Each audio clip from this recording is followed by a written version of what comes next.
Hér ætlum við að skoða hvernig við setjum myndir, myndbönd, skjöl og annað efni inn á TwinSpace samstarfssvæðið.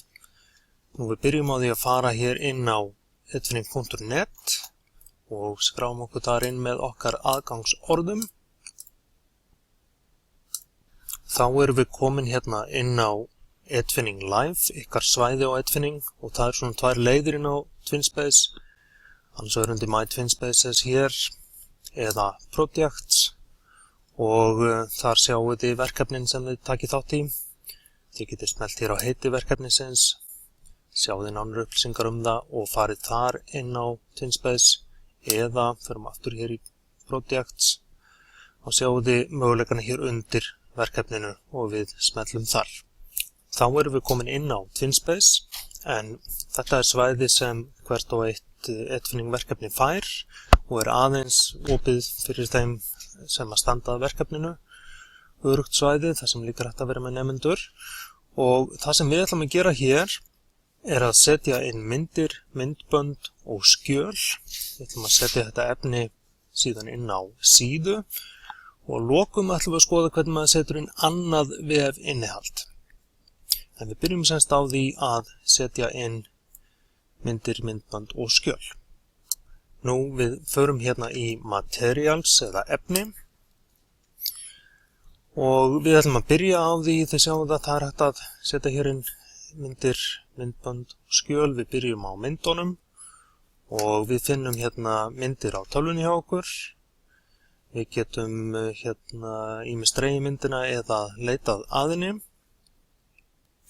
Sem sagt brás, eins og þegar maður finnur myndir á tölvunni hjá sér, en við ætlum að draga myndir hér. Og hún hleðst inn og við ætlum að ná í fleiri myndir.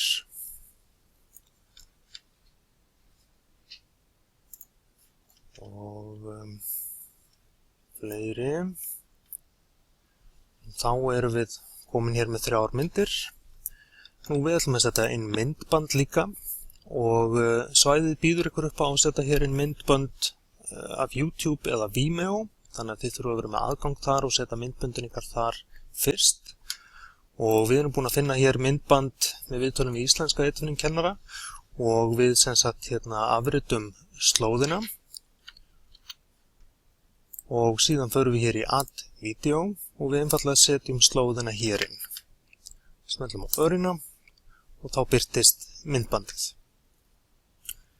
Nú til að setja inn skjöl förum við hér í Files og finnum skjölin sem við ætlum að leita að og það er eins og með myndirnar, við getum farið í brás hér eða dregið skjölin yfir og ég ætla að gera það.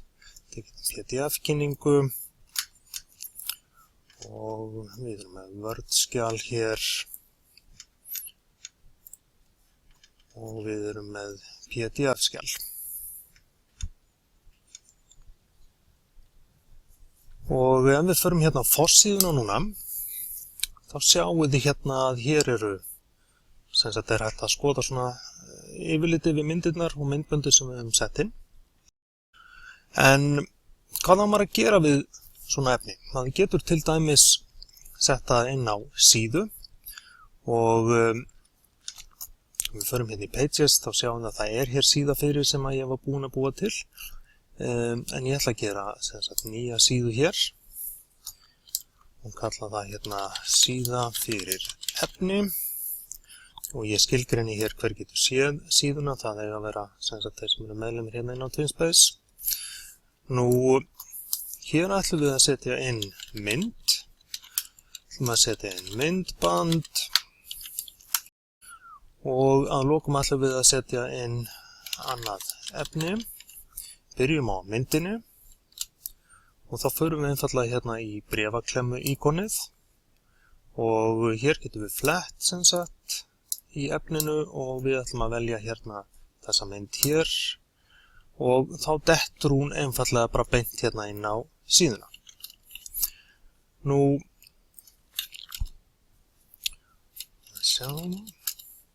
við ætlum síðan að setja inn myndband og það gerum við alveg eins. Við förum í bréfaklemmu íkonið, förum í Videos og finnum myndbandi þar og eins dettur það bara hér inn. Nú við förum hérna og vistum og þá sjáum við hérna, við förum hérna fremst á síðuna að síðan komin hér inn og að við getum skoða hérna það sem vorum að setja inn. En hvað ef við viljum setja annað vefinnihald? Hvað ef við erum að nota aðrar vefþjónustur en til dæmis YouTube og við erum með innihald þar sem við viljum setja inn? Ég var búinn að setja upp vegg hérna með nokkrum samstarfsmönnum Padlet-vegg, Padlet-þjónustunni og við ætlum að setja hann inn á síðun okkar. Nú ég komin inn á Padlet, þar sem að við settum upp, settum inn ýmis verkfæri sem gagnlegt að nota í samstarfi og þá í þessu tilfelli, þetta náttúrulega misjafnt eftir því hvað þið eruð að nota, þið eruð að nota eitthvað annað en Padlet það öðruvísi, en við förum í sér, venjulega það sem það kallað og þá finnum við þennan svo kallaða embed kóða og eins og segi þetta mismunandi eftir þjónustum, en hér embed kóðinn og við afritum hann og síðan förum við aftur inn á TwinSpace og við erum hérna inn á síðun okkar og við förum í Edit Page og til þess að setja inn þennan embed kóða eða þennan kóða sem að fellir þá í þessu tilfelli Padlet inn á síðun okkar, þá þurfum við að fara í Source. Smellum þar á og við ætlum að setja þetta hérna neðst á síðuna hérna hjá okkur og þá finnum við stað hérna neðst og við gerum Paste og þá kemur embed kóðinn hér inn og við smellum á Save, vistum og ef við skoðum síðuna núna þá sjáum við að Padlet veggurinn kominn hérna inn. Þessu tilfelli hægt að skoða hann sérstaklega og fara hér inn á hlutana inn á Padletinu. Þetta hægt að gera með ýmis önnur aðra vefþjónustur en þið þurfum að nota þennan embed kóða og þá kynna ykkur í hvar hann í viðkomandi vefþjónustu. En þetta var í stuttu máli hvernig maður setur inn efni inn á TwinSpace og hvernig maður fellir það hér inn á síður og við tókum fyrir myndir, myndbönd, skjöl og svo annað vefinnihald í þessu tilfelli Padlet. Gangi ykkur vel!